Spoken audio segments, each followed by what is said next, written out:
Karnataka state वक्फ board के chairman Shafi सादी पर एफआईआर दर्ज हुआ है। जी हां, बड़ी खबर है बेंगलुरु से। बेंगलुरु के सामाजिक कारकुन आलम पाशा ने एफआईआर दर्ज किया है। बड़ा मकान मामले में एफआईआर दर्ज हुए। बड़ा मकान में इलीगल इंक्रोचमेंट, जहां पर काफ़ी लोग रह रहे थे, इन लोगों के मकानात को मुनहद्दम किया गया क्योंकि नए मकानात बनाने का वादा केजीएफ बाबू ने किया था। केजीएफ बाबू ने बगैर किसी परमिशन के इन मकानात को मुनहद्दम किया था, जिसकी वजह से ये मामला सुर्खियों में आया था। उसके बाद इस मामले को जो है आलम पाशा ने उठाया है। उनका कहना है कि गैर कानूनी तौर पर इन इमारतों को, इन इंक्रोचमेंट को गिराया गया और साथ ही वक्फ बोर्ड के चेयरमैन ने बगैर किसी परमिशन के इसे पुष्ट पनाही करते हुए, यानी केजीएफ बाबू का साथ देते हुए इस कार्रवाई में हिस्सेदार हैं, क्योंकि उनका कहना है कि इलेक्शन के चलते केजीएफ बाबू पब्लिसिटी के लिए इस तरह का स्टंट कर रहे हैं और इसमें वक्फ बोर्ड भी इन्वॉल्व हो रहा है। इस ताल्लुक से केजीएफ बाबू और मौलाना शाफी सादी पर दोनों पर एफआईआर दर्ज किया गया। ये बड़ी खबर आपको पहुंचा रहे हैं। आलम पाशा ने एफआईआर दर्ज किया है। फ़ोन लाइन पर आलम पाशा से बात करते हैं, इस ताल्लुक से जानने की कोशिश करते हैं कि आखिर एफआईआर दर्ज किस बेस पे हुआ है। जी बोलिए। अस्सलाम वालेकुम। वास्सलाम। आलम पाशा साहब, शाहिद बोल रहा हूँ। हाँ बोलो बोलो। एक खबर मालूम हुई है कि आपने एफआईआर दर्ज किया है कर्नाटका स्टेट वक्फ बोर्ड के चेयरमैन मौलाना शाफी सादी पर और केजीएफ बाबू पर। ये जी क्या जी। खबर सही है? हाँ हाँ सही है, आज दर्ज हुई है क्राइम आपने कराई नंबर। है? जी आपने एफआईआर दर्ज कराई है? हाँ, मैं एफआईआर दर्ज किया हूँ क्योंकि वो कोई प्रॉपर्टी जो है बड़ा मकान के टाइम पे जी। जब 27 से 28 से अब परसों तक जो डिमोलिशन हो रहा है, चीटिंग हो रहा है, ब्रीच ऑफ ट्रस्ट कर रहे हैं, ये गलत पब्लिसिटी कर रहे हैं मुसलमान की, अल्लाह की प्रॉपर्टी। अल्लाह को जिम्मेदार मैं हूँ, हर मुसलमान के नाम से अल्लाह की प्रॉपर्टी है। यहाँ पे कौन है पता नहीं है, यही मैं कंप्लेंट में भी लिखा हूँ। अल्लाह की प्रॉपर्टी के जिम्मेदार मैं एज ए मुसलमान हूँ।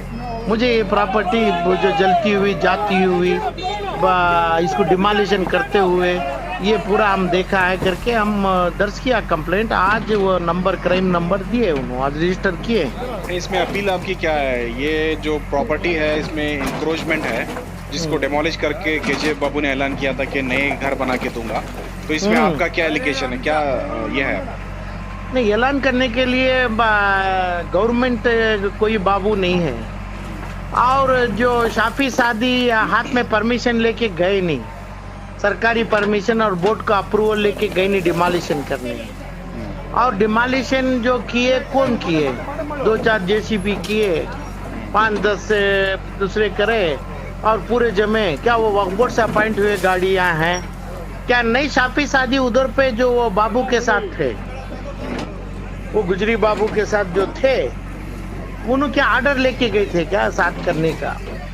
नहीं, एक इलीगल काम देख रहे हैं और इलीगल जगह जाना है तो पुलिस कहाँ थी उनके साथ? जब एनक्रोचमेंट बोलते हैं, एनक्रोचमेंट को निकालते हैं, सरकारी पुलिस के साथ जाके वो एनक्रोचमेंट निकालना था उन्हें। तो अभी एनक्रोचमेंट क्या शाफी सादी निकाले क्या? नहीं, दूसरे निकाले।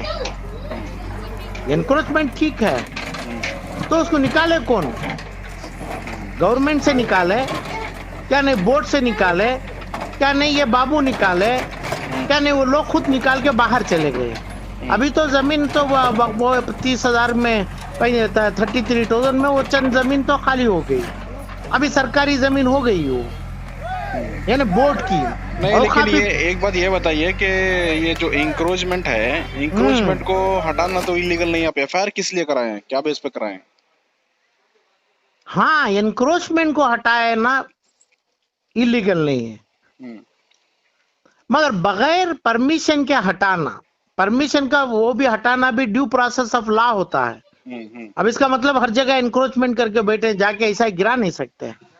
उसमें कोई लोग जम गए, रियल एस्टेट किस्म के लोग जम गए, उनको अंदरूनी पैसा दे दिए, लोकल का पैसा दे दिए रियल एस्टेट के ख्वाहिशों में। वो लोग गरीब थे, उनको समझ नहीं है ये, और उनको बोले हमें बंगले बना देंगे, आपको पूरा हिंदुस्तान के मशहूर पैलेस बना देंगे। वो चीटिंग है।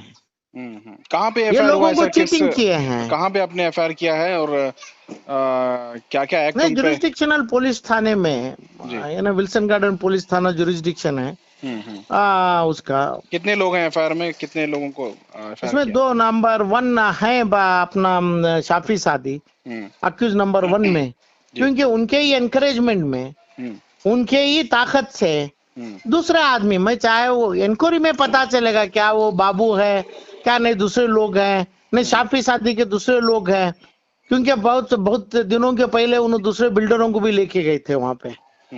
हर चीज का अप्रूवल चाहिए, ऐसा नहीं कि भाई मनमानी करें।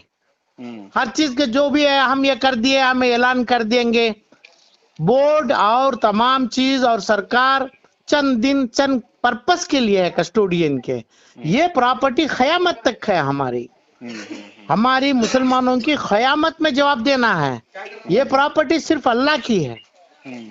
तो इसलिए हर आदमी, हर मुसलमान बंदा, हर इंसान का फर्ज बनता है कौन भी ये चीजों को पूछना सरकार से।